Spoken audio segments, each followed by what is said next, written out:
pessoal, essa carro é de ferro e de madeira. E o fio tem que pôr assim, tá?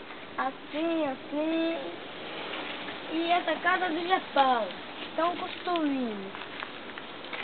Também tem umas pequenas, tem umas grandes. E também, olha por aqui, tem um monte de ferro, tem um monte de madeira. Tem que construir tudo isso. Eu acho que os homens já estão trabalhando muito, né? E depois tem essa casa bem bonita. Mas no Japão são de pedra também, né? E a casa... E os ferros, tem outro, tem que pôr embaixo, tem que pôr em cima.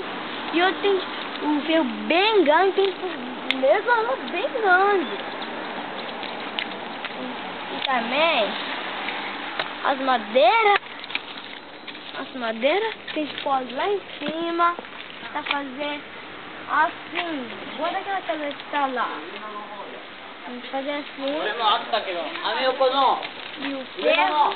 E esse aqui também. Esse aqui pode ser. Esse aqui pode ser. O ferro da escada.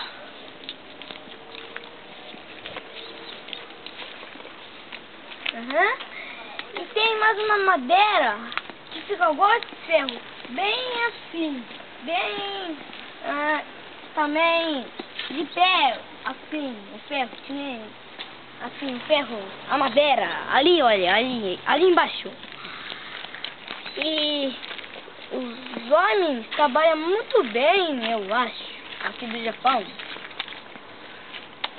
Mas aí também tem uma madeira esquisita, que eu não sei tamanho. Olha lá.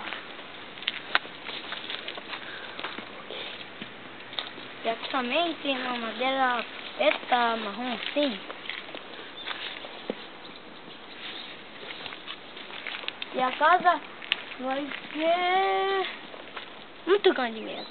Arigatou, Shinji. Não, de nada.